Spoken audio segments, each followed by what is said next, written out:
예, 지난 시간에 선형 시스템에 관한 이야기를 시작하겠다고 서두에 이야기했는데, 시작을 못했죠. 예, 우리 질문도 좀 좋은 게 많았고, 그 다음에 미분계 인과성 등에 관해서 많은 이야기를 하는 바람에 그렇게 되었는데, 좋습니다. 뭐 진도에 너무 기계적으로 맞추려고 애쓰지 말고 우리가 이 안에서 충분히 하고 싶은 얘기 다 하도록 하죠.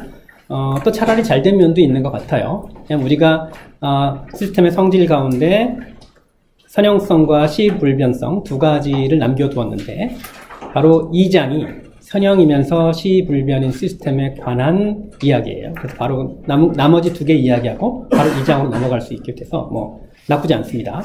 지난 시간에 이야기했던 성질 뭐 있었죠? 스태틱이냐 다이나믹이냐, 다이나믹이면 코절이냐 아니냐, 코절이냐 아니냐 가지고 우리 게시판에도 질문이 올라와 있었고 여러 가지로 우리가 생각을 많이 했어요. 네. 그리고 이제 제어를 하는 사람들이 제일 중요하게 생각하는 안정성을 정의했습니다. 제어를 하는 사람들한테 안정성이 중요한 건 피드백 시스템에서 부분이 안정하다고 해서 전체가 안정하지 않기 때문에 안정성 문제가 간단치 않기 때문이다. 이런 말을 한 적이 있죠. 예. 자, 시불변성 이야기를 하죠. 이렇게 정의됩니다. 입력이 x고 x일 때 출력이 y인 시스템에 입력을 이렇게 t0만큼 이동해서 넣어주면 출력도 이동하기 전에 입력이 들어왔을 때 출력에서 같은 시간만큼 이동해서 나온다. 근데 그 이야기가 모든 t0에 대해서 다 성립한다는 뜻이에요. 그래서 어떤 특정한 t형에 대해서 xt-t형이 들어갔을 때 yt-t형이 나온다고 해서 시불변이다 라고 말할 수는 없는 거죠. 모든 t형을 다 따져야 되니까.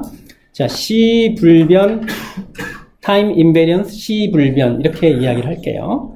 반면에 이렇지 않은 시스템을 time varying이라고 얘기하는데, time varying은 시변 이렇게 말하고 time invariance는 시불변 이렇게 말할게요. 그러면 이를테면 우리가 이런 시불변성을 실험을 통해서 확인할 수 있겠는가 라는 질문을 지난 시간에 안정성 이야기할 때 했던 것처럼 해볼 수 있겠죠. 우리 시스템이 안정한지 실험으로 확인해 볼 수 있다고 했나요? 안정하다는 말은 모든 유한한 입력에 대해서 출력이 유한하다는 뜻인데, 세상에 존재하는 모든 유한한 입력을 가지고 다 테스트해 볼 수 없으니까 실험으로 확인해 볼 수는 없다고 했죠. 수학적으로, 해석적으로 봐야 되는 거예요. 시불변성도 마찬가지겠죠. 왜냐하면 또 모든이 있으니까. 자, 시불변성 정의했습니다. 이제 좀 예를 들어보죠.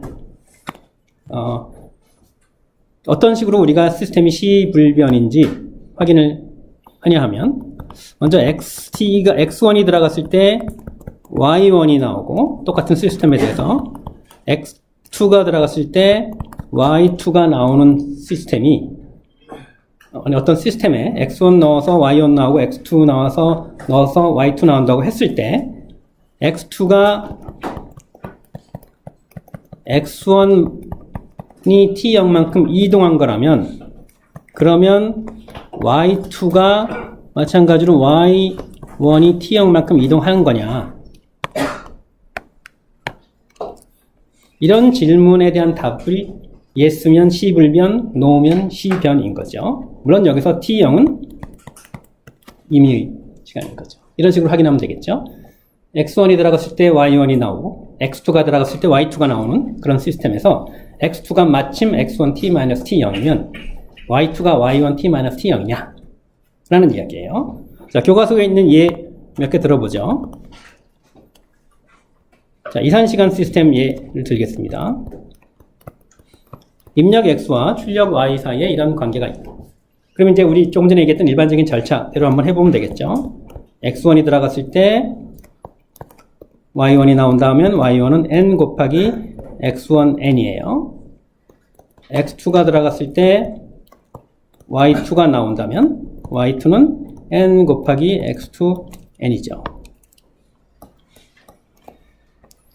자, 이제 이 x2가 x1 n-n-n0이라고 가정을 하죠. 여기서 n0은 임의의 정수가 되겠죠. 자, 그럼 어떻게 됩니까? y2는 n, x2 대신에 x1, n-n0 넣는 거니까 이렇게 되겠죠. 자, 이것이 y2, 잘못 얘기했죠? 이것이 yn, n-n0과 같은지 비교하면 되겠죠. y1, n-n0은 n-n0 곱하기 x1, n-n0인데 이 둘은 다르죠. 그래서 이 시스템은 time varying, TV라고 쓸게요. time varying, 시변 시스템입니다. 어렵지 않죠? 다른 예 하나 보죠. 이번엔 이거 어떤 거죠? 입력이 2배로 압축되는 거죠. 이거는 그림만 먼저 볼까요? 자, 입력이 2배로 압축된다는 말이 좀 그런데, 이만큼 압축돼서 출력으로 나오는 시스템 생각을 해보죠. 만약에 이런 입력이 들어갔을 때 이런 출력이, 만약에는 아니지, 이런 입력이 들어가면 이런 출력이 나오죠. 이 x1을 이만큼 이동한 게 들어가면 이게 또 2배로 압축된 거니까 이런 게 나오겠죠. 그런데 이 y2는 y1이 이만큼 이동한 게 아니라 1만큼 이동한 거죠. 그렇죠? 이건 보면 y1이 1만큼 이동한 거예요. 그래서 이런 게 들어갔는데 y1t-2가 아니라 y1t-1이 나왔으니까 이건 C변이겠네. 그래서 이 그림 가지고 내가 이런 그림을 머릿속으로 미리 떠올렸으면 뭐 이렇게 수학적으로 따지지 않더라도 얘는 압축된 후에 이동하는 거와 압축 전에 이동하는 건 당연히 다를 테니까 압축한 만큼 다르겠죠. C변이겠구나 라고 계산해보지 않고 짐작할 수 있겠죠. 이런 식으로 바로 종이 위에다가 연필로 뭘 쓰기 시작하는 것보다 일단 손 놓고 먼저 생각을 좀 하는 게 중요해요. 왜냐하면 우리는 항상 종이하고 연필이 있는 건 아니니까. 일단 나왔으니까 한번 써보죠. 자, x1이 들어갔을 때 y1이 나온다. y1은 x1 et죠.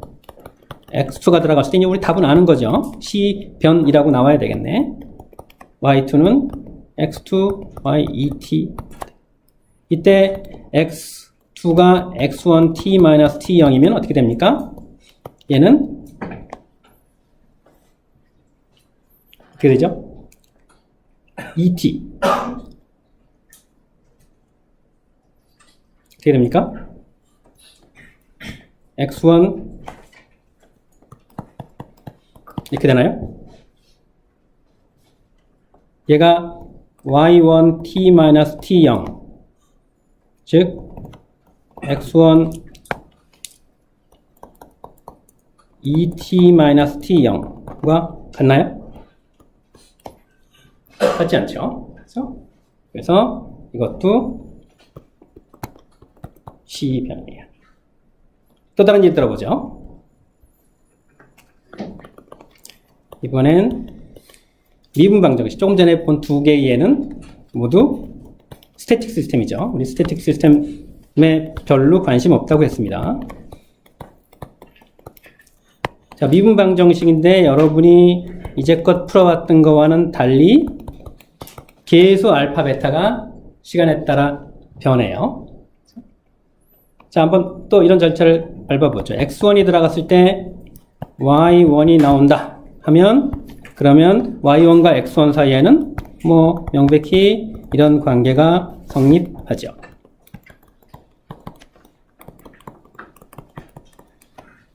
또 x2가 들어갔을 때 y2가 나온다 하면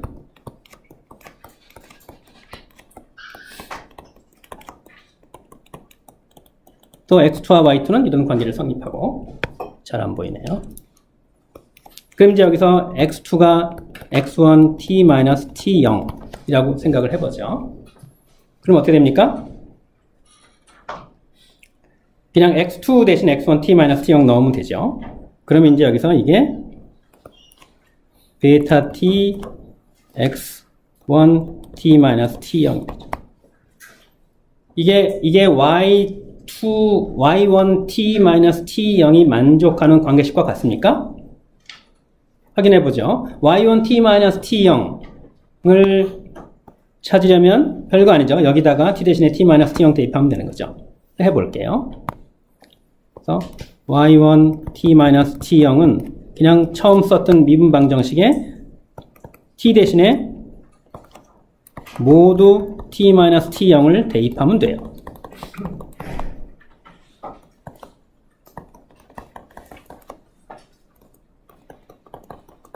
이게 y1t-t0이 만족하는 식이에요. y1t-t0이 만족하는 식과 y2t가 만족하는 식은 다르죠? 그렇죠? 계수가 여기는 알파 t, 베타 t인데 여기는 알파 t-t0, 베타 t-t0. 자, 그래서 이 빨간 것들이 알파 t와 알파 t-t0이 같고 베타 t와 베타 t-t0이 같지 않으면 C변, 같으면 C불변.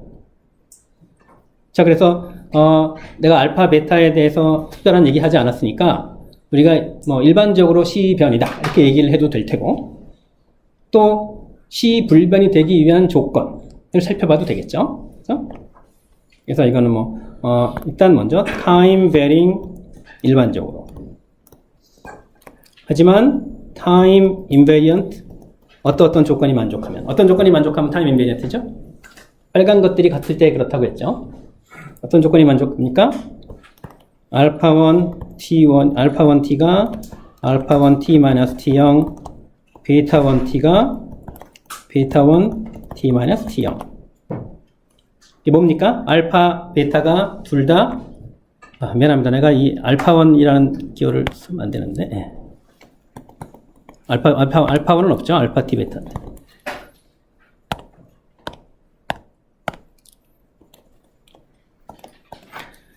알파 베타가 둘 다 주기가 t0인 주기신호면 되는데 여기서 늦어서는 안 되는 게 C 불변성 따질 때는 t0이 임의의 숫자예요. 그게 뭡니까? 임의의 t형에 대해서 이게 성립하려면 상수여야 한다는 얘기죠. 그래서 즉 알파와 베타가 시간에 따라 변하지 않을 때만 불변이다라는 거죠. 문제로 돌아와 볼까요?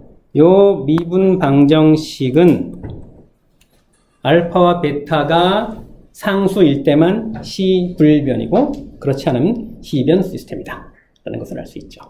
어쨌든 핵심은 이런 식으로 보면 되죠. x1일 때 y1이 나오고 x2일 때 y2가 나오면 x2가 x1t-t0일 때 y2가 y1t-t0일 거냐 모든 t형에 대해서 yes면 C불변, no면 하나라도 아닌 경우가 있으면 C변 이렇게 되는 거죠.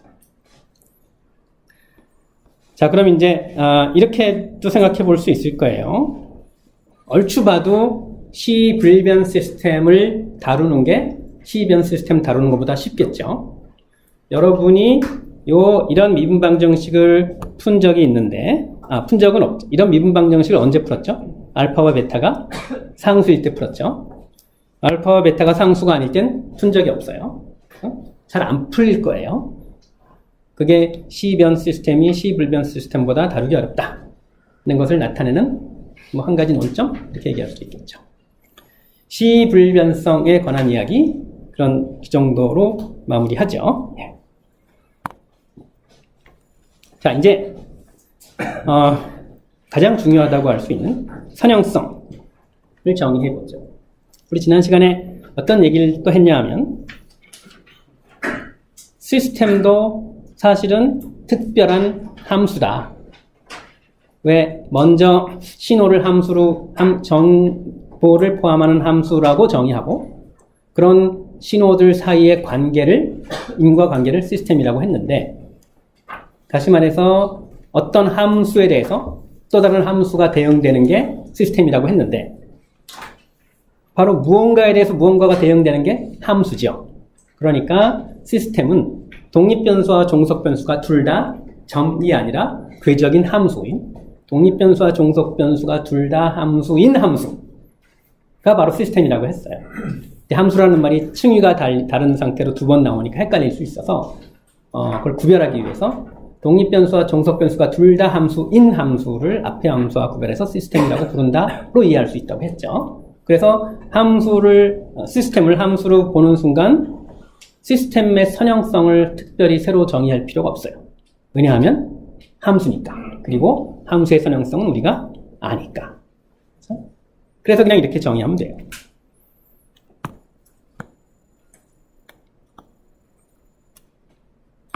우리 이런 거를 가산성, 우리말로 additivity, 가산성, homogeneity, 동질성 이렇게도 번역하더라고요. 이 두 가지가 성립하는 x1, x2에 대해서 y1이 나오고 x2에 대해서 y2가 대응되는 그런, 여기서 x1, x2는 임의의 신호예요.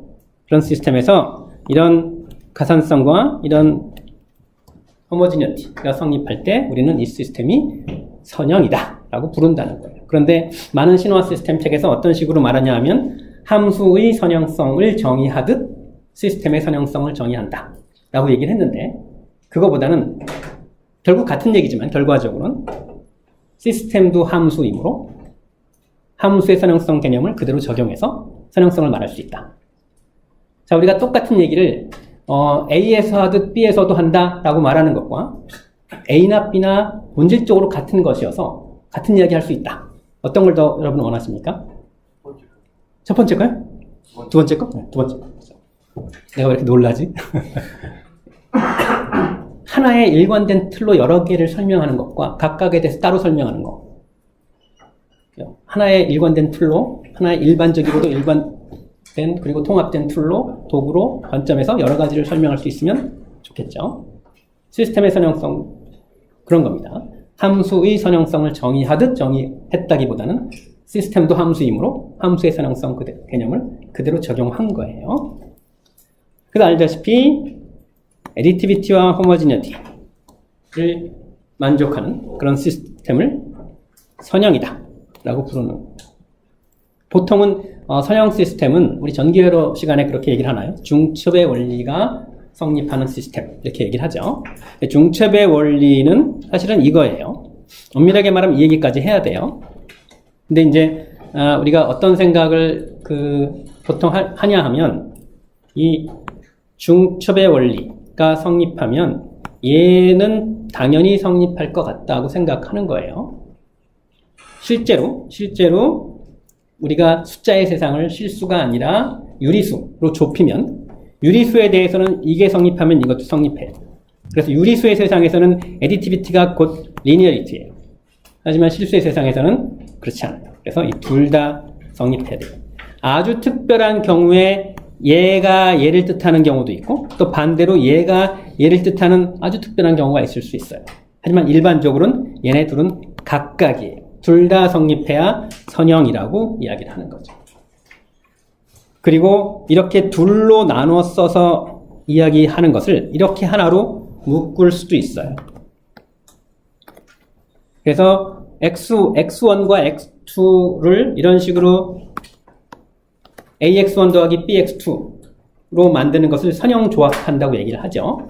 그러니까 입력의 선형조합에 대해서 출력에 대해서 똑같은 선형조합이 나오는 그런 시스템 이렇게 말할 수 있고, 이 두 개의 정의가 같다는 것은 우리가 확인할 수 있어요. 정의 1이 정의 2를 뜻하고 또 정의 2는 정의 1을 뜻한다는 것을 확인하고 나면 두 개의 정의가 같아지는 거죠. 난 좀 쉬운 거 하고 여러분이 어려운 거 하기로 하죠. 정의 2가 정의 1을 뜻하는 거 이야기하기가 더 쉬워요. 여기서 x1, x2, a, b 모두 임의, x1, x2는 임의의 신호, y1, y2는 그것 때문에 나오는 출력들인 거죠. a, b는 임의의 실수 또는 임의의 스칼라, 복소수의 세상에서는 임의의 복소수 이렇게 얘기할 수 있죠. 어떻게 하면 되죠? a, b가 둘 다 1이면 이겁니까? 그래요? A가 A고 B가 0이면 이겁니까? 그러니까 이거는 되게 쉽네. 이것도 성립해요. 쉬운 건 내가, 어려운 건 여러분. 그래서 이 방향 확인하고 나면 이 둘이 같다. 정의 1과 정의 2가 같은 거죠. 우리가 편한 대로 쓰면 되는 거예요. 자, 이렇게 해서 선형성에 관한 이야기를 했고요. 어떤 시스템이 선형인지 아닌지 확인하죠. 라고 하면 흔히 보통 먼저 0을 넣어봐요. 왜냐하면 이 상황을 보면 A가 0이면 무슨 얘기입니까? 0 들어갔을 때 0 나온다는 얘기죠. 그러니까 0 들어갔을 때 0 나온다는 건 시스템이 선형이기 위한 필요 조건이에요. 그래서 0 들어갔을 때 0 나오는지 봐. 근데 안 나와. 그럼 뭐예요? 필요 조건이 성립하지 않으므로 선형 아닌 거예요. 0 들어갔을 때 0 나오는지 봤더니 봐. 맞아. 그럼 어떻게 해야 돼? 선형일 가능성이 있으므로 이제 진짜 다시 한번 따져봐야 되는 거지. 그러니까 약간 전략적이라고 표현이 좀 그런가? 좀 이렇게 효율적인 방법을 선택하는 거죠. 선형이 아닐 경우를 대비하면 0 넣었을 때 0 나오는지 보는 게 전체적으로 확인하는 시간을 절약하게 할 수 있겠죠. 자, 시스템의 선형성 정의했습니다. 정의 새로 한 거 아니죠? 함수의 선형성 개념을 그대로 쓴 거니까. 자, 확인을 해보겠습니다. 예를 들어보죠. 일단 우리가 시불변성 따질 때 봤던 1차 미분 방정식을 다시 한번 살펴보겠습니다. 이 방정식은 알파와 베타가 상수일 때만 시불변이었죠. 자, 이제 이거 다시 한번 쓰죠.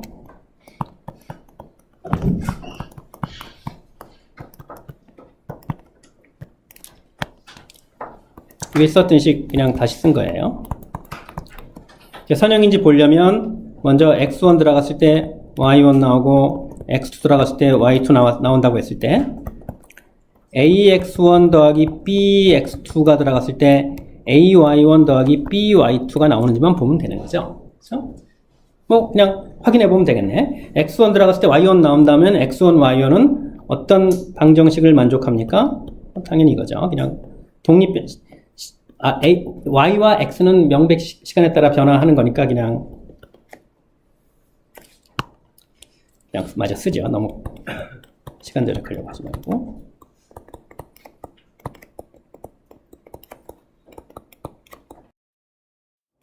자, x1, y1이 만족하는 식입니다. x2, y2가 만족하는 식은 또 이렇게 되죠.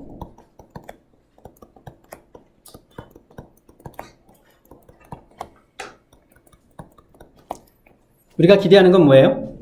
내가 얘를 x로 놓고 얘를 y로 놓으면 그냥 이 식이 성립하는지 보고 싶은 거죠. 그렇죠? ax1 더하기 bx2가 들어갔을 때 ay1 더하기 by2가 나오는지 보고 싶은 거잖아요. 그래서 ax1 더하기 bx2를 x라고 하고 ay1 더하기 by2를 y라고 하면 그 xy가 이거 만족하는지만 확인하면 되는 거잖아요.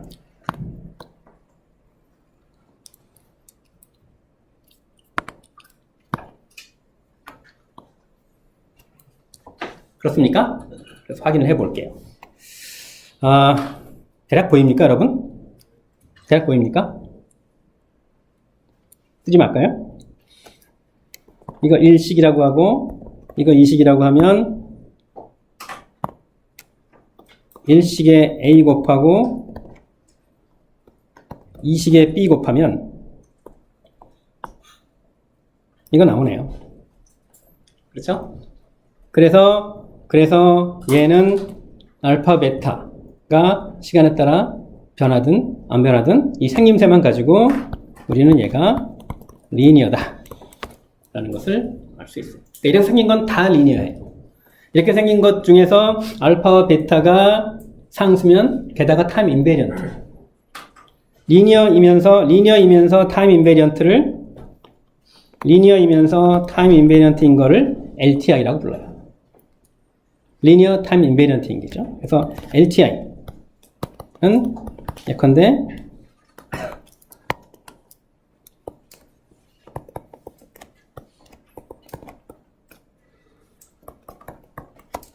이렇게 생긴 미분 방정식이 바로 LTI인 거예요.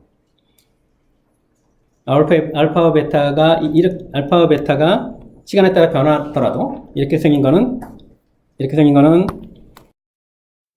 다 선형이고, 이렇게 생긴 것 중에서 알파와 베타가 상수일 때만 C 불변이어서 리니어 타임 인베리언트 시스템의 방정식은 이렇게 쓸 수 있죠. 그리고 이렇게 생긴 방정식들이 2장의 관심 대상이에요. 그리고 이렇게 생긴 방정식을 좀 더 일반화하면 어떻게 돼요? 좀 더 일반화하면 자, 이거 n번 미분했다는 얘기입니다. 미분했다는 얘기.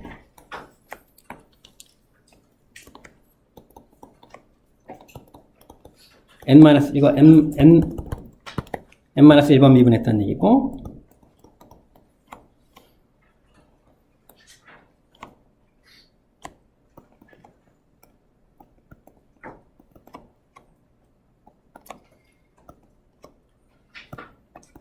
n번 미분했다는 얘기고,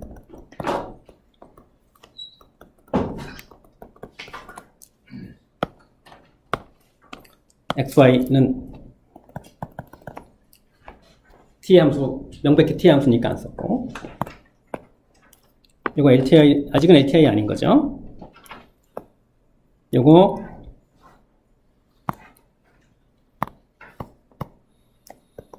무조건 리니어예요.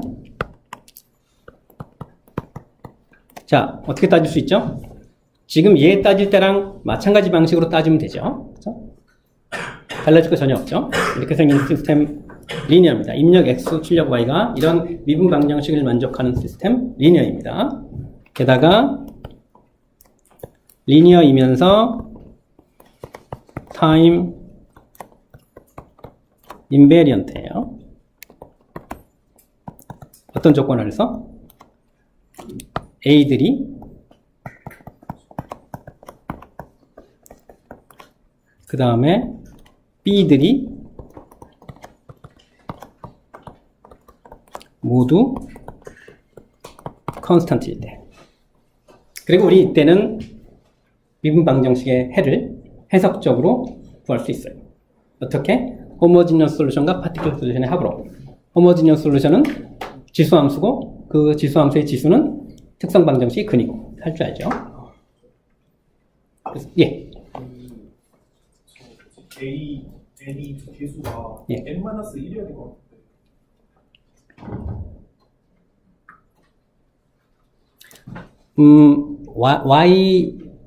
y는 y를 0번 미분한 거랑 똑같죠? 이렇게 0이라고 붙이면 괜찮죠? 예. 네. 예.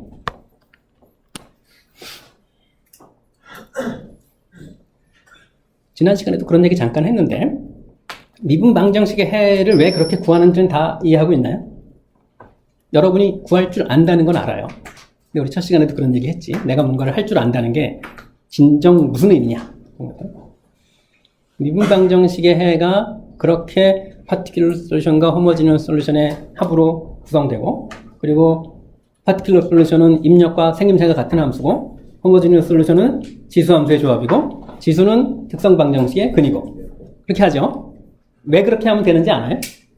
아마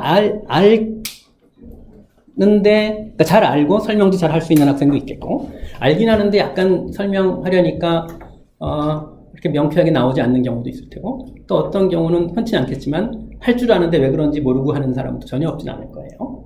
생각해 봅시다. 자, 미분 방정식 얘기 나온 김에 다시 한번 풀어보죠. 가장 간단한 거. 항상 복잡하게 n차 시스템 얘기해도 우리는 그냥 실제로는 간단한 거 풀죠. 이거보다 더 간단할 수 있을까요? 더 간단할 수 있을까요? 우리 x를 스텝이라고 합시다. 스텝. 그러니까 t가 음수일 때는 0이고 t가 0일 때 갑자기 이제 x가 1이 된 거예요. 그럼 이거 우리 어떻게 하죠? 같은 얘기지만 0 이후부터 상황을 보죠. 그러면 y를 우리가 파티큘러 솔루션과 호모지니어스 솔루션의 합으로 취하는데, 파티큘러 솔루션은 입력과 똑같은 모양이니까 t가 0보다 큰 상태만 보면 t가 0보다 큰 상태의 u는 1이라는 상수니까 그걸 내가 a라고 하고, 그 다음에 이 호모지너스 솔루션은 특성 방정식의 근이 람다 더하기 1이 0 되는 람다니까 exponential 마이너스 t고, 뭐 이렇게 하나요? 그리고 a는 어떻게 되죠?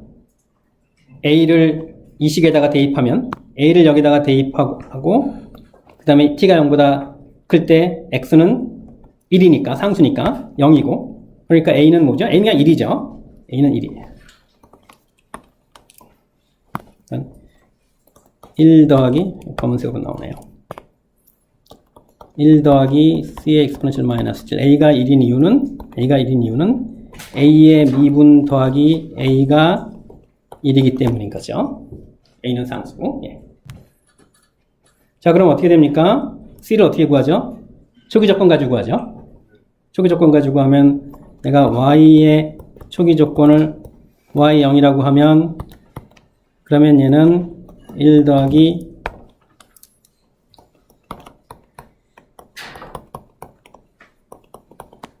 이렇게 되나요?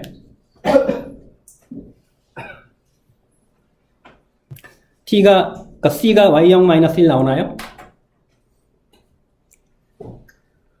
t가 0이면 1이 되고, 제대로 풀었죠? 그렇죠? 예. 그래서 이걸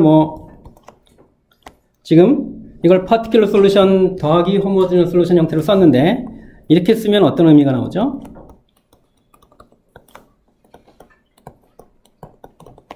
이건 모두 t가 0보다 클 때의 이야기예요. 내가 똑같은 식을 이런 식을 이렇게 쓰면 뭐가 달라진 거죠? 앞에 거는 y0 초기 조건과 무관한 식이고, 뒤에 건 초기 조건만 나오는 식이고, 사실은 초기 조건과 무관한 식이라기보다는 초기 조건이 0일 때의 식인 거죠. 그렇죠? 여러분 전기회로에서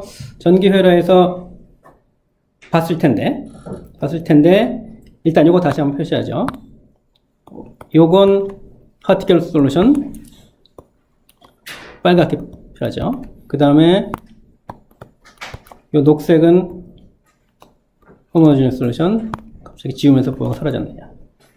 근데 내가 얘를 이렇게 두 개로 나눌 때는 이걸 뭐라고 부르냐면, 전기회로 잠깐 복습하는 거예요. Zero State Response. 얘를 Zero Input Response. Zero State Response란 초기 조건이 0일 때의 리스폰스고, Zero Input Response란 입력이 없을 때의 리스폰스예요. 다시 말해서 이 앞에 1만의 exponential 마이너스 t가 입력 때문에 나온 거고, 뒤에 나와 있는 게 초기 조건 때문에 나온 거야. 이렇게 분해할 수 있었죠. 이렇게 분해가 가능한 건 이 문제에서뿐만 아니라 선형 시스템에서는 일반적으로 가능해요. 왜냐하면 중첩의 원리의 직접적인 결과니까. 왜 그런지는 좀 더 생각해 보기로 하죠. 그래서 내가 이 이야기를 여기서 굳이 한 거는, 흔히 제로 스테이트 리스폰스를 particular solution, 제로 인풋 리스폰스를 homogeneous solution과 등치하는 경향이 있는데, 그렇지 않죠. homogeneous solution 성분은 exponential 마이너스 t 있는 거예요. 그거는 양쪽에 다 들어가 있죠. 자, 이렇게 했어요.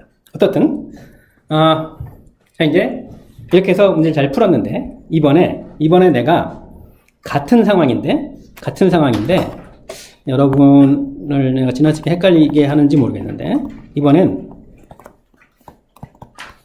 이걸로 볼게요. 똑같은 초기 조건에서 앞에서 1을 넣었는데 t가 0보다 클 때 이제 2를 넣은 거예요. 그럼 어떤 일이 벌어질 것 같아요? 뭔가 이 시스템이 선형이니까 뭔가 두 배 돼서 나올 것 같은 생각이 들죠. 봅시다 한번. 똑같은 절차를 그대로 밟으면 y는 yp 플러스 yh인데, yp는 아까랑 똑같은 방법으로 2인 걸 알 수 있고, 얘는 이렇게 되고, 그런데 y0이 똑같이 0이 되려면 어떻게 돼요? 2 더하기 c가 0이 되려면 y0 마이너스 2예요.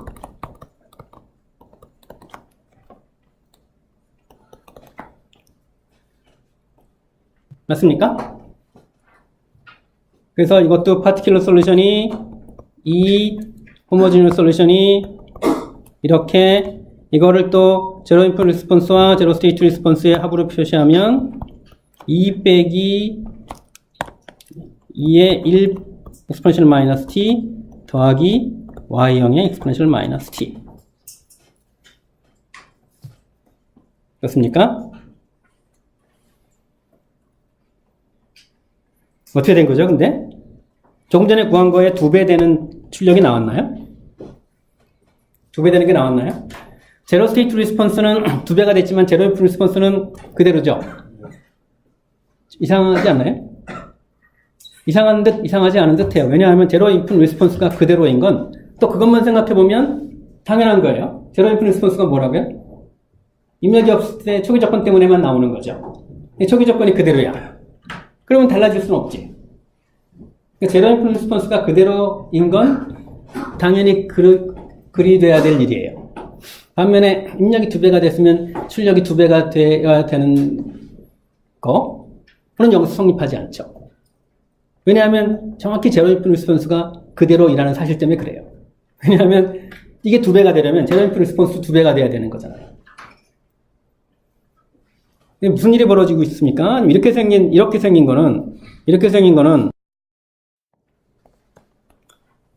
심지어 더 일반적인 이렇게 생긴 것조차 모든 경우에 다 선형성이 보장이 되는데 그렇게 일반적으로 선형성이 보장이 되는 그런 시스템에 아주 이거보다 더 간단할 수 없는 사례를 가지고 답을 구해봤더니 뭡니까? 호모지니어티가 성립하지 않네. 입력이 2배가 됐는데 출력이 2배가 안 되네. 그렇죠? 무슨 일이 벌어진 건가요? 우리는 모순은 허용할 수 없어요. 사실 우리의 지식 체계라는 게 탄탄한 바탕 위에서 하나하나 차곡차곡 쌓아 올린 거라기보다는 여러 가지, 여러 경로로, 여러 과목에서, 여러 과정을 거쳐서 얻은 지식들이 서로 충돌하지 않게 만드는 게 중요해요. 그래서 정합성, 무모순성 이렇게 얘기를 하는데 우리 그런 얘기 한 적 있는지 모르겠는데 어떤 명제와 그 명제의 부정이 동시에 참이면 모든 명제를 다 증명할 수 있어요. 무슨 얘기죠? 아무 말 대잔치인 거죠. 그러니까 모순이 일어나면 그러면 우리는 그야말로 망하는 거예요. 모든 말이 다 참이면 그래서 우리가 하는 말이 무슨 특별한 의미가 있겠어요? 모순은 생기면 안 돼. 그러니까 얘가 얘를 지지하고 뭐 그런 식으로 단선적으로 지식의 체계가 구성되는 건 아닐지라도 그런 것들이 서로 막 충돌이 생기면 안 되는 거지. 어떻게 보면 선형인데 어떻게 보면 선형이 아니야. 이런 모순인 거죠. 선형이면서 선형이 아닐 수는 없으니까. 그러니까 이 문제는 해소되어야 해요. 설명할 수 있어야 돼요. 설명 가능할까요? 어떨 것 같아요?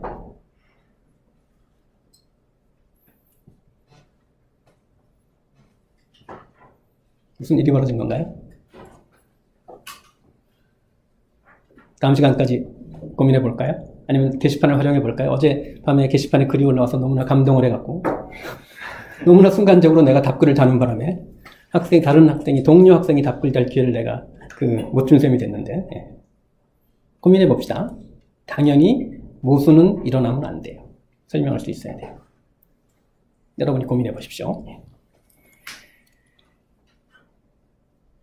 예. 선형성에 관한 이야기도 다 마쳤고요. 여기 있는 우리가 조금 전에 본 선형성이 성립하는 그런 시스템에 관한 이해, 그리고 스태틱 시스템에 대해서도 생각을 해보면 얘네들은 비선형인 예예요. 선형이 아닌 예죠. 선형이 아닌 거 쉽게 확인할 수. x제곱인 거 분명하고 x가 복소수인데 x라는 신호의 실수 부분만 선택해서 출력을 만드는 그런 시스템이 있다고 하면 그런 시스템은 선형이 아닙니다. 자, 요건 조금 생각해 볼 필요가 있어요. 그리고 요거는 우리가 조금 전에 여러분한테 모순이 생기면 안 되는데 언뜻 모순이 생기는 것 같아서 뭔가 심각한 위기에 놓이게 되고 그 위기를 여러분이 스스로 좀 해결해 보자.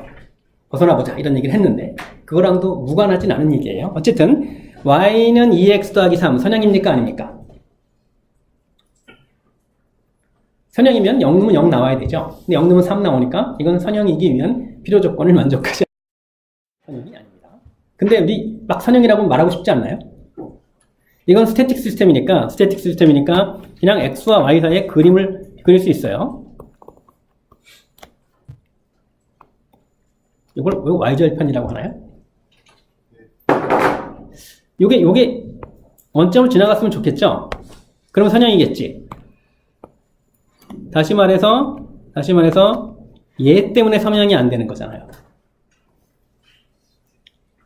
그래가지고 내가 여기 이게 무슨 말이냐면 yn-yn-1 이걸 y의 뭐 변화라고 볼까요? 이걸 내가 델타 y라고 하고 그 다음에 마찬가지로 xn-1을 델타 x라고 하면 델타 y와 델타 x 사이엔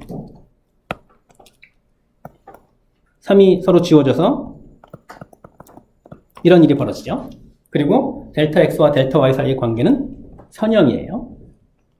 그래서 이렇게 뭔가 선형인 것처럼 보이는데 뭔가 더해진 옵셋 같은 항이 있으면 신호들 대신에 신호의 차이를 보면 그 신호의 차이들은 선형이 되는 거죠. 그래서 이렇게 비선형인 시스템을 incrementally linear 시스템이라고 불러요. 왜 그러는지 알겠지? increment를 보면 linear니까. 그래서 incrementally linear라는 얘기는 되게 나쁜 말이에요. 왜냐하면 incrementally linear 시스템이라고 부르면 뭔가 특별히 linear인 시스템처럼 보이는데 incrementally linear 시스템은 nonlinear 시스템이에요. increment를 취했을 때 리니어해진다는 얘기니까. 근데 어쨌든 얘는 리니어 시스템에 뭐가 이렇게 더해지는 형태인 거죠. 그러니까 입력의 차이와 출력의 차이만 가지고 보면 선형이 되는 거죠. 그림으로 보면 이래요. 이게 인크리멘털 리니어 시스템의 그림이에요. 리니어 시스템에 뭐가 더해지는 거예요. 그래서 x와 y 사이의 관계는 리니어하지 않지만 x의 변화 대 y의 변화 사이의 관계를 보면 리니어하게 되는 거죠. 그리고 지금 한 이 이야기가 당면한 모순을 해결하는데 도움이 될 수도 있어요. 무관하지 않다는 얘기죠. 리니어인 듯 리니어가 아닌 듯 해보이는 이 현상. 여러분이 고민해보세요. 난 여러분이 잘 해결할 수 있으리라고 생각합니다. 예, 이렇게 해서 1장 모두 마치겠습니다.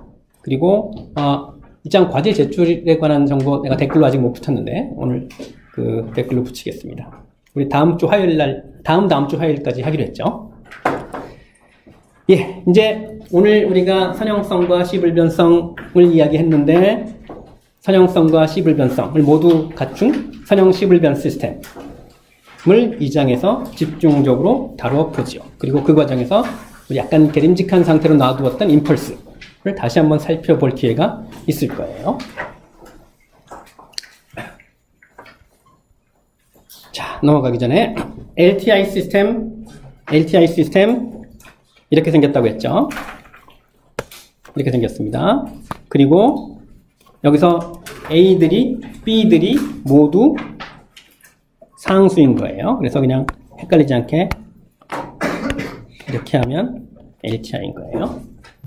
자, LTI 시스템의 방정식, 이 미분 방정식으로 표현되는 시스템이 LTI인 거 확인할 수 있죠? 그렇죠? 얘가 LTI인 거 확인하는 건 이렇게 그냥 선형성과 시불변성의 정의 가지고 따져보면 됩니다. 근데 우리가 지금 시스템의 차원을 아직 얘기하진 않았는데, 근데 여기도 이런 말이 가능해요.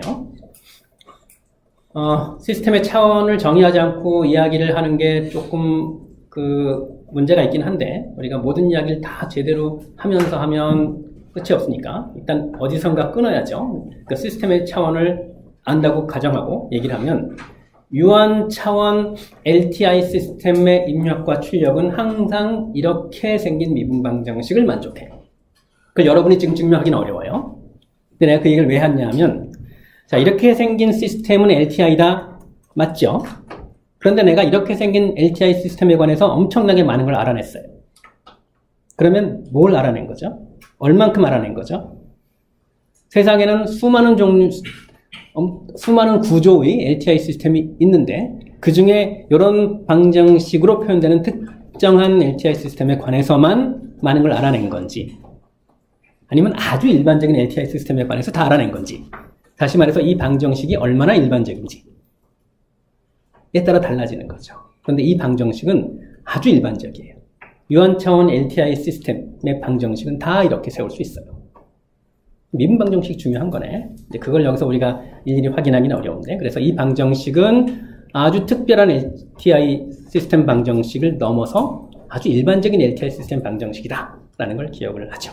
그리고 이제 본격적으로 그런 LTI 시스템으로 넘어가죠.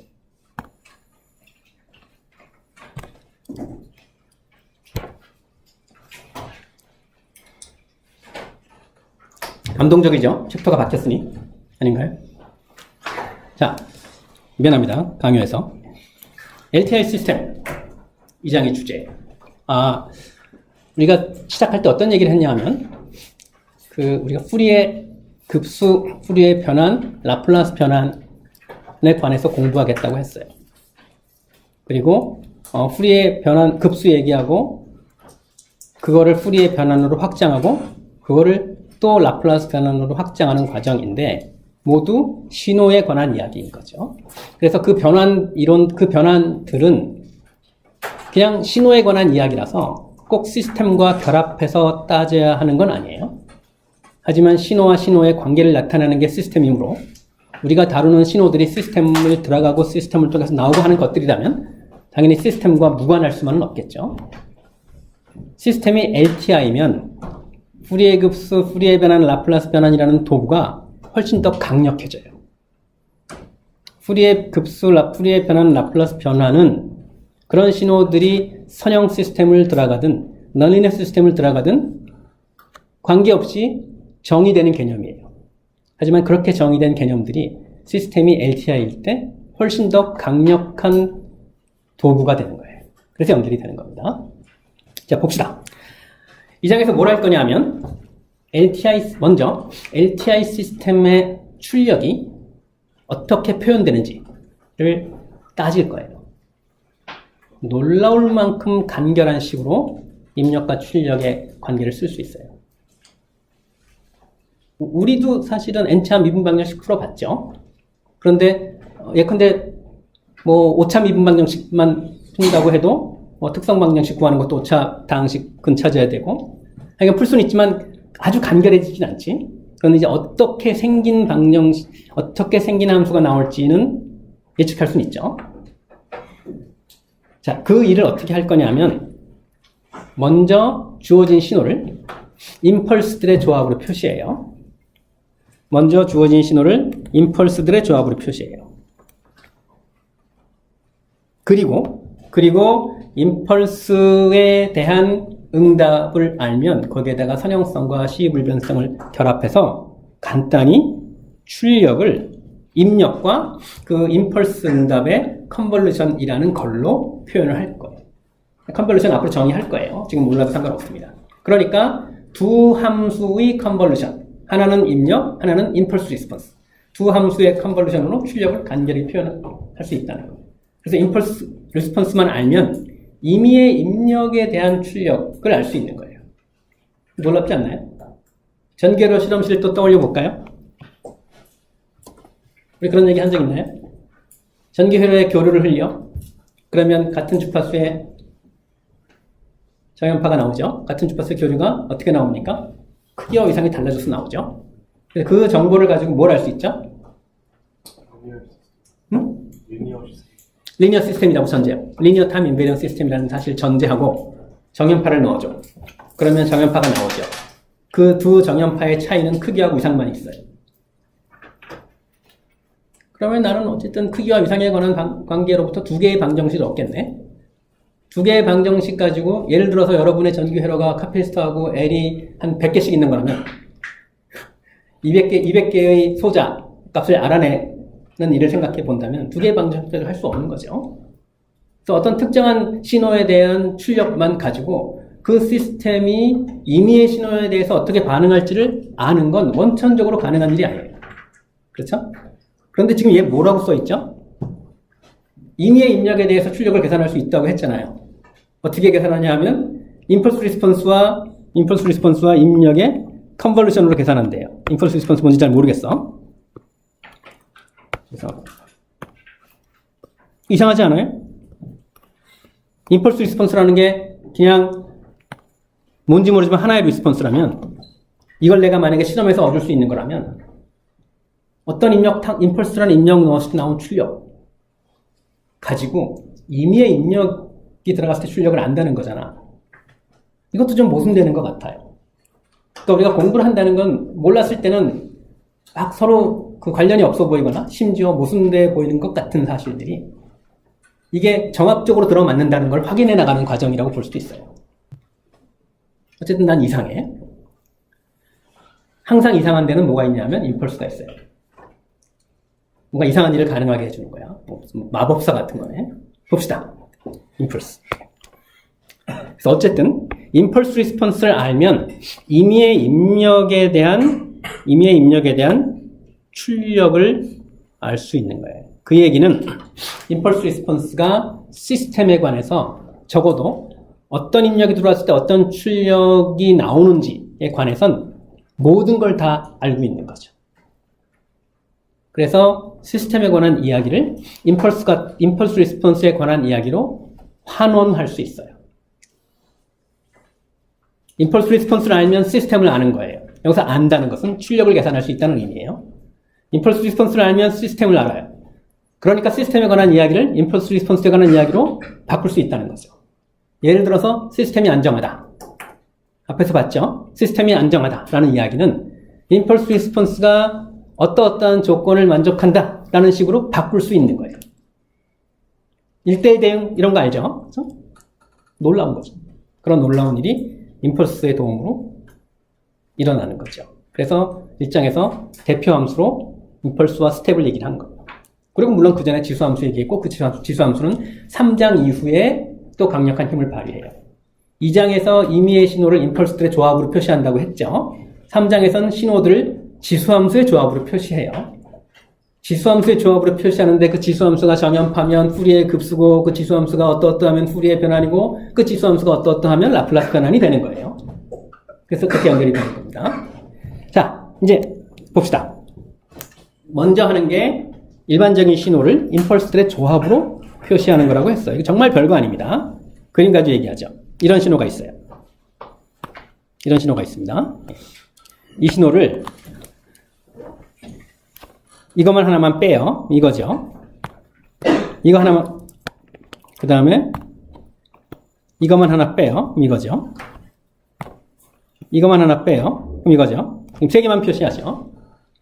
그러면 이 각각을 샘플링해서 빼낸 다음에 다시 더하면 원래 신호가 되겠네. 그래서 이런 무의미한 짓을 왜 할까요? 어쨌든 빨간 거는 뭡니까? 빨간 거는 이게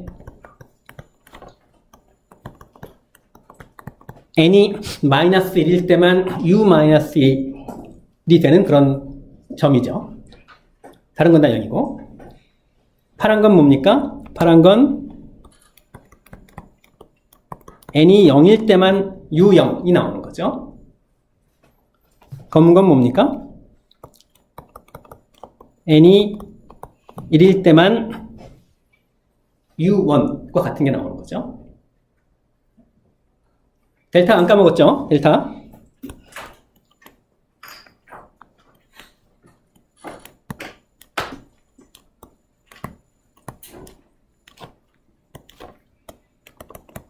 이게 델타입니다. 델타 연속 시간에서는 되게 어려운데 이산 시간에서는 문제 아니죠.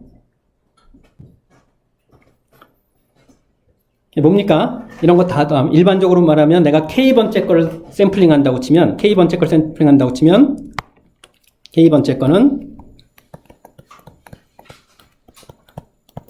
n이 K일 때만 끄집어내는 거니까 이런 거고. 빨간 거는 K가 마이너스 1일 때, 파란 건 K가 0일 때, 검은 건 K가 1일 때. 그렇죠? 이런 걸 다 더하면 뭡니까? 바로 U죠. 지금 내가 이거 여기선 지금 X라 그랬는데 내가 임의의 신호 X에 대해 성립하는 건데 내가 그냥 U라고 먼저 쓴 거예요. 왜냐하면 우리가 U를 이런 식으로 임펄스들의 조합으로 쓴 다음에 그 다음에 이런 것들을 시스템에 넣을 것이기 때문에 그래요. 뭐 X든 U든 F든 Y든 알파든 베타든 모든 신호를 다 이런 식으로 임펄스들의 조합으로 표시를 하는데 별게 아니라 하나하나씩 꺼내서 다시 더하는 거지. 하나하나씩 꺼낸 게 이거지. 그래서 임의의 신호를 이렇게 임펄스들의 조합으로 쓸 수 있다. 임의의 신호를 그렇게 쓸 수 있다. 그렇죠. 미안합니다. 내가 또 참 이게 여러분 긴장해야 돼요. 무슨 문제였는지 알죠? 예. U는 지금 U는 스텝을 뜻하는 기호로 썼는데 대형 사고가 날 뻔했습니다. 이렇게 중간에 수습이 되는 사고는 그나마 다행인데 막 넘어가면 생각하죠. 사실은 그러니까 녹음을 하게 된 계기도 뭔가 잘못 얘기하는 걸 좀 잡아내려고 한 건데 미안합니다. U는 이게 U죠. 굳이 별명을 하자면 일반적으로 신호화 시스템 이론에서 U를 스텝 말고 입력을 뜻하는 기호로 쓸 때가 있어요. 그렇게 하는 경우가 많아요. 그러면 스텝을 뜻하는 기호로 다른 걸 써야 되겠죠. 자, 임의의 신호 X를 이렇게 임펄스의 조합으로 표시했어요. 별게 아니라 하나하나 샘플링해서 다 더한 거예요. 이렇죠. 그리고 밑에 있는 거는 X가 U일 때 해당하는 얘기인데 X 대신에 U를 넣으면 이 식이 성립하고 이건 다른 게 아니라 우리가 앞에서 U와 델타 사이의 관계를 이야기할 때 봤던 식이에요. 당연히 그때 봤던 식 다시 볼 수 있어야 되겠죠. 자, 이제 이런 입력을 LTI 시스템에 넣어 볼게요. 넣었는데 그 작업은 여기다가 새로 쓸게요. 예. 이전부터 궁금했던 건데. 예. 델타 공식 있잖아요. 예. 그거를 그냥 곱하면 그 값이 나오잖아요. 그러니까 x 영역대를 구하고 싶으면 x 전체 함수에서 교수님 썼던 식에서 근데 델타 펑션이 실제로 무한됐잖아요. 그건 연속 시간 얘기고 이산 시간에선 이거 여기 있으니까 이산 시간에선 이거. 델타 함수는 이산 시간에서는 그냥 잘 정의가 돼요. n이 0일 때 1이고 그 밖에 다 0인 거. 지금 헷갈리는 건 연속 시간일 때고 연속 시간일 때 헷갈리는 건 정상이야. 우리가 지금까지 공부한 것만 가지고 연속 시간의 델타 함수가 나는 안 헷갈려요. 난 다 이해할 수 있어요. 라고 하면 그거는 논점을 놓친 학생일 수 있는 거죠. 이해 못하는 거 훌륭해요. 이산 시간에서 문제 없어요. 네. 자, 이제 X를 이렇게 표시했습니다. 그렇죠? 자, 이제 시스템을 내가 선형시 불변 시스템에 넣어 볼게요. 그럼 뭐가 나오는지 봅시다. 자, 일단 하나하나 들어갔을 때 뭐가 나오는지 보는 거랑 관련이 있겠죠. 그렇죠? 지금 뭐 하고 있죠? 이거 지금 하나씩 샘플링 한 거죠. 그 다음에 다시 더 하는 거지. 그렇게 무의미한 짓을 왜 하겠습니까? 하나하나씩 샘플링 하고 나서 그거를 먼저 시스템에 넣는 거죠. 그리고 나온 것들. 그것들을 다시 더 하겠다는 거지. 그래도 되는 이유는 선형이니까. 자, 그래서 제일 먼저 이걸 넣을게요. 이거는 K일 때만 1인 그런 신호를 넣었다는 얘기예요. 그리고 그때 나오는 것을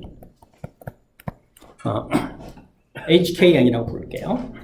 그러니까 델타 N-K가 입력일 때 출력은 당연히 시간 n의 함수인데 임펄스를 언제 넣느냐에 따라서 그 내용은 달라질 수 있는 거죠. 그래서 델타 N-K가 입력일 때의 출력을 HKN이라고 하겠습니다.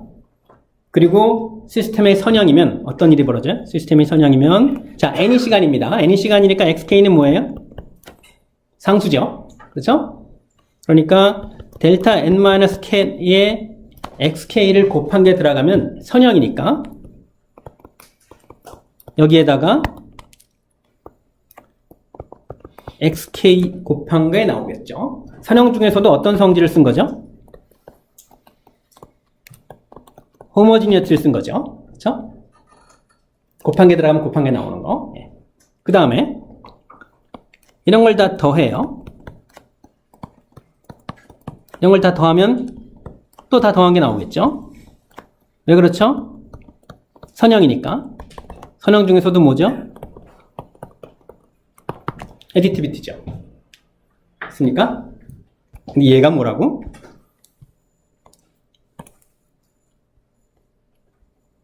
얘가 뭐라고요? 얘가 x래매. 그러면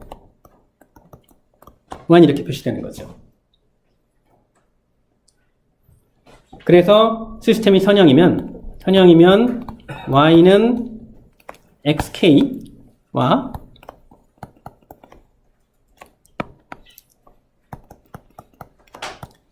hk를 곱해서 다 더한 게 나오는 거죠. 여기까지는 선형성만 가지고 한 거예요. 그러니까 x가 들어갔을 때 뭐가 나오는지 아는 거죠. 그런데 문제는 이런 h가 또 무한히 많다는 거예요.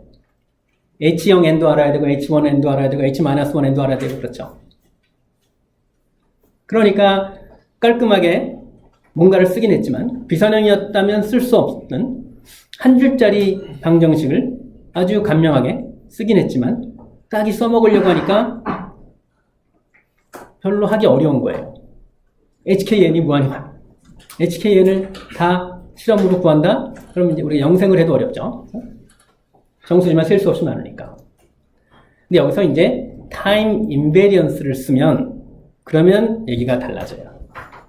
왜냐하면 만약에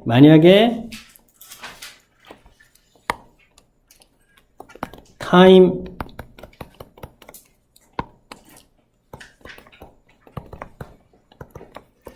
인베리언스라는 조건이 있으면 얘가 이렇게 바뀌거든요. 이게 왜 그렇죠? 우리 앞에서 HK가 뭐였습니까? HK가 이런 입력이 들어갔을 때 출력이죠. 그렇죠?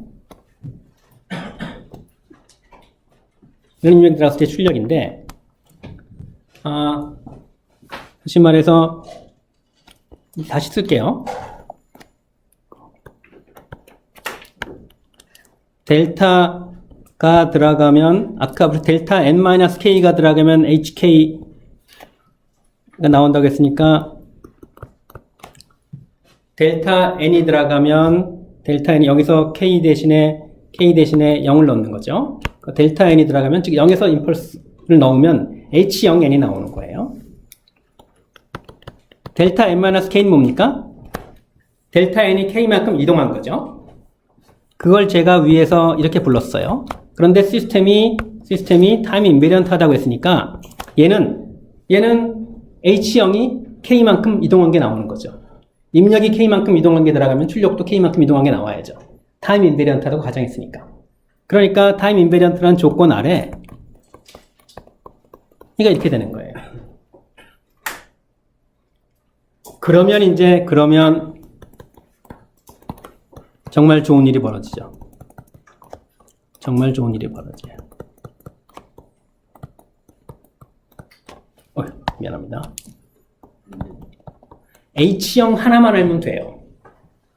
H1은 H0을 1만큼 오른쪽으로 이동한 거고 H-1은 H0을 1만큼 왼쪽으로 이동한 거고 그러니까 HKN을 다 알아야 하는 상황에서 선형이면 그게 가능하죠. HK를 다 알아야 하는 상황에서 H0만 알면 되는 상황으로 바뀐 거죠. 무엇 덕분에? 타임 인베리언스 덕분에. 그래서 요 0에서 임펄스를 넣었을 때 나온 출력만 알면 임의의 입력 X에 대한 출력을 알 수 있게 되는 거죠. 그리고 난 이게 놀라워요. 어쨌든 입력 하나 넣어주고 나온 출력인데 딱 실험 한번 해보고 할 수 있다면 연속 시간에선 실험을 하기 어려울 거예요. 어쨌든 뭔가 실험 한번 딱 해보고 시스템의 출력을 완전히 결정할 수 있는 방법을 아는 거예요. 얼마나 좋아. 좋긴 좋은데 그게 조금 이상해. 그렇게 간단히 되면 안 되지 않나? 어쨌든 그런 논점이 있습니다. 그리고 임펄스 리스폰스가 이렇게 서로 다른 게 아니라 시불변이어서 하나만 알아도 되는 경우라면 그냥 내가 편의상 이 인덱스를 굳이 이런 걸 끌고 다닐 이유가 없죠. 그래서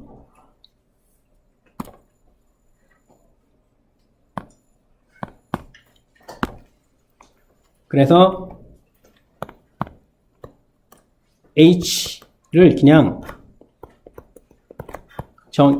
H0n을 0을 끌고 다닐 필요 없죠. 그래서 H로 정의해요. 그러니까 H가 그냥 임펄스 응답인 거죠. 델타가 들어갔을 때의 출력을 H0이라고 하지 말고 HN이라고 할게요. 그러면 그냥 뭐 굳이 그럴 필요가 없겠지만 다시 한번 반복하면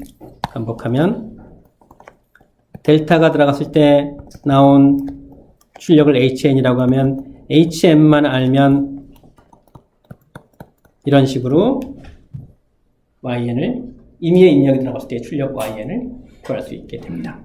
그리고 내가 여기서 변수 치환을 좀 하면 변수 치환의 과정은 여러분이 해보면 될 것 같아요. 변수 치환을 좀 하면 이렇게도 바꿀 수 있어요. 뭐 n-k를 예컨대 시그마로 놓고 이렇게 하면 되겠죠. 이건 여러분이 해보십시오. 그래서 x와 h를 이런 식으로 연산해서 y를 만들어 얘를 바로 컨볼루션이라고 불러요. 컨볼루션. 이산 시간에서는 컨볼루션 썸, 연속 시간에서는 컨볼루션 인테그럴, 그러니까 그냥 컨볼루션이라고만 하죠. 컨볼루션 썸인 건 더하기 때문이고 컨볼루션 인테그럴인 건 나중에 극한추에서 적분이 되겠죠. 그래서 그냥 컨볼루션이라고 부를게요. 그래서 입력과 출력의 컨볼루션, 입력과 임펄스 리스폰스의 컨볼루션으로 출력을 계산할 수 있다. 출발점이 뭐였죠? 출발점이 바로 이거였죠. 이건 뭡니까? 별게 아니라 임의의 신호를 하나하나 샘플링해서 다시 더하는 거죠. 해놓고 보니까 이건 뭡니까? 써놓고 보니까 이거랑 같은 모양이네. 자, 이 이야기가 여기 이렇게 정리되어 있습니다. 그래서 X와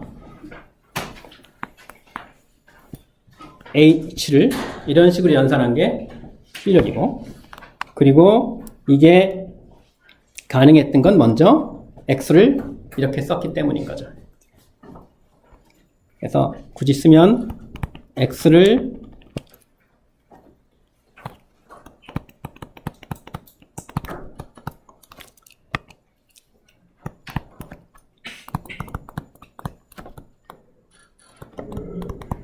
먼저 이렇게 델타들의 조합으로 표시하고 나서 뭘 이용해서 한 거죠? LTI를 이용해서 한 거죠. 선형성과 시불변성. 그렇게 해서 X와 H를 계산한 것으로 Y를 구할 수 있는 거죠. 써놓고 보니까 이제 XK, HM-K 곱해서 더하는 거. 이게 이제 계속 자주 나올 테니까 이거를 아예 이렇게 정의를 하는 거예요. 여기 콜론이 오른쪽에 있으면 등호가 성립하도록 오른쪽에 새로 나오는 기호를 정의한다는 의미라고 말씀드렸죠. 여기서 새로 나오는 기호는 동그라미예요. 얘가 바로 컨볼루션이에요. 그래서 이렇게 표시를 하겠습니다. 그래서 X 스타 H는 별게 아니라 가운데 있는 XK 곱하기 HM-K 그리고 다 더한 거. 그렇게 해서 앞으로 그냥 X 스타 H라고 쓰고 X와 H의 컨볼루션이라고 부를게요. 그리고 여기서 아까 변수 치환하면 이렇게 순서 바꿀 수 있다고 얘기했으니까 우리가 또 뭘 알 수 있냐면 다음 슬라이드에 있는 얘기인데 컨볼루션은 교환 법칙도 만족해요. 두 개의 컨볼루션 하는데 순서 상관없다는 얘기죠. 우리 실수 곱하기 실수 더하기에서처럼. 근데 모든 연산이 다 이렇게 교환 법칙을 만족하진 않죠. 우리가 잘 알다시피 행렬의 곱하기는 교환 법칙을 만족하지 않죠. 그러니까 연산이 자연스럽게 내가 막 정의한 연산이 교환 법칙을 만족할 거다라고 그냥 받아들이면 안 돼요. 확인을 해야 되고, 확인을 했더니 만족하더라 이거죠. 그래서 이렇게 컨볼루션으로 정의하고 쓰고 나서 다시 원래 출발점으로 돌아갔더니 얘가 바로 와 델타의 컨볼루션이었던 거죠. 그래서 x를 x와 델타의 컨볼루션으로 놓고 LTI의 성질을 썼더니 y는 x와 h의 컨볼루션이 되더라. 델타 들어갈 자리에 h가 들어간 게 그게 바로 출력의 생김새라는 거죠. 임펄스 리스폰스만 알면 임의의 입력에 대한 출력을 계산할 수 있다. 이게 안 놀라울 수도 있고 놀라울 수 있는데 놀라는 편이 좀 낫지 않겠나 하는 생각을 하고 있습니다. 마치겠습니다.